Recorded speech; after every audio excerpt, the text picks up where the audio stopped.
Halo. Geser ke sini gak sih? Halo YouTube, welcome back to my YouTube channel. Ini aku rekam di sini. Jadi kayak gini. Oke, jadi di video kali ini aku bakalan bikin sudut pandang, tapi versi beda sih, karena for the first aku nggak di kamar aku yang biasanya. Jadi ceritanya, yang pertama aku pengen ngangkat tema tentang COVID-19 karena kebetulan ini udah hari isolasi keluarga aku yang mungkin ke 10 hari, dan kemarin sempat parno juga. Jadi aku bakalan sharing tentang apa aja yang aku rasain selama keluarga aku kena COVID-19, dan ya pokoknya gitu. Sebelumnya aku mau minta maaf dulu kalau bikin videonya nggak maksimal, atau mungkin kak cahayanya kurang, kak kenapa backgroundnya jelek, kak kenapa nggak pakai background kayak biasanya, atau kayak gimana. I'm so sorry because ya aku pengen tetap berkarya, karena apa ya, kemarin kayak hilang semangat banget buat berkonten, tapi alhamdulillah sekarang udah lebih baik lagi. So, sebelum kita lanjut ke videonya, ke ceritanya, jangan lupa dulu buat di like, comment, and subscribe di bawah, karena subscribe itu gratis. So, kayaknya langsung aja yuk kita ke videonya. Nah, jadi kemarin tanggal 22 Juli itu kakak aku dinyatakan positif COVID-19 kan. Terus jadi posisinya aku tuh baru pulang dari rumah temen. Jadi akunya tuh enggak pulang ke rumah gitu malamnya. Nah, di hari itu juga aku swab antigen dan hasilnya negatif. Dan di hari itu juga keluarga aku semuanya swab dan hasilnya positif, dan aku sendiri yang negatif karena aku sehari sebelumnya itu nggak pulang ke rumah gitu kan. Terus abis itu karantina lah selama 14 hari gitu kan, diminta oleh satgasnya gitu kan. Terus abis itu pas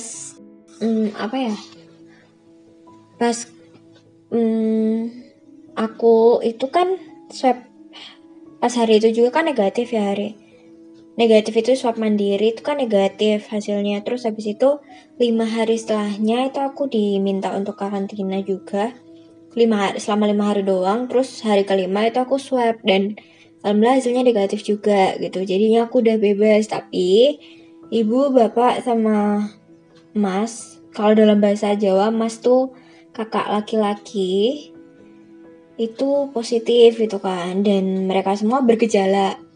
Bergejalanya itu ada batuk, pilek, demam, dan lain sebagainya. Dan selama aku mengalami itu semua, yang pertama yang aku rasain adalah shock, kaget, karena yang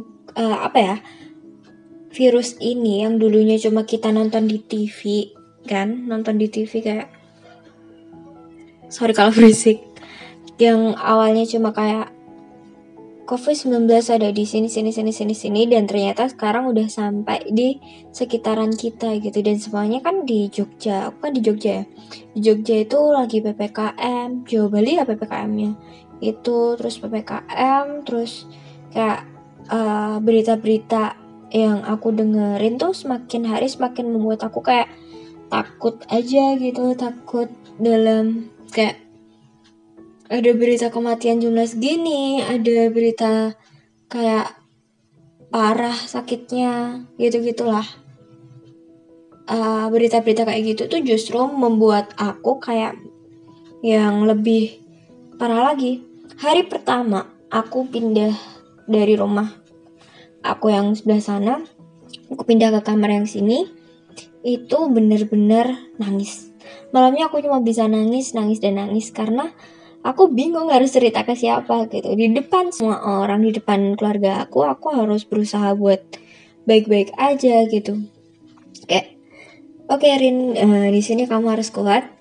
Mereka perlu dikuatkan dan lebih kuat dari aku gitu kan. Gitu. Terus habis itu hari 1, 2, 3 mungkin beberapa hari tuh masih sering nangis, kayak mungkin sampai sekarang pun aku masih kayak sering, kok lama ya nggak sembuh-sembuh gitu. Tapi makin kesini tuh banyak banget hikmah yang bisa aku ambil gitu, yang bisa aku ambil dari adanya si COVID-19 ini yang menimpa di keluarga aku gitu. Yang pertama, aku bisa jadi belajar mandiri. Yang mandirinya tuh bener-bener mandiri banget.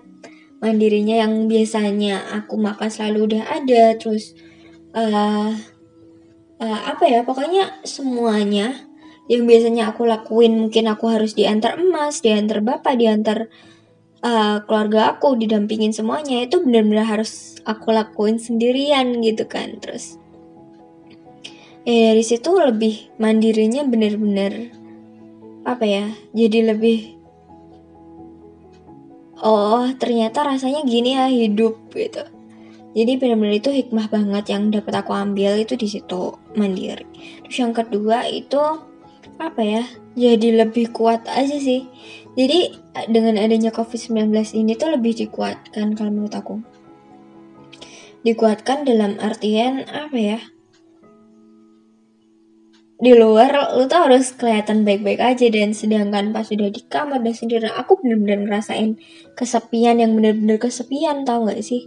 Kayak ya ampun, orang yang ngechat aku aja tuh gak ada gitu. Kayak orang yang peduli sama aku aja tuh cuma ya mungkin bisa dihitung jari gitu kan. Terus oh jadi ini ya ternyata pas kita lagi di bawah gitu, cuma teman-teman yang benar-benar tulus aja yang benar-benar ada gitu. Aku bersyukur banget bisa dapet teman-teman yang di circle aku sekarang itu benar-benar tulus sayang banget sama aku, dan begitu pun juga aku yang sayang banget sama mereka gitu. Thank you. Dan dia ini yang selalu nemenin aku. Pandai ini. Itu sih cerita singkat aku dan COVID-19. So, kalau ada yang ingin ditanyain atau apapun itu, mungkin kita lanjut di next part di sudut pandang berikutnya. So, thank you for watching and bye-bye.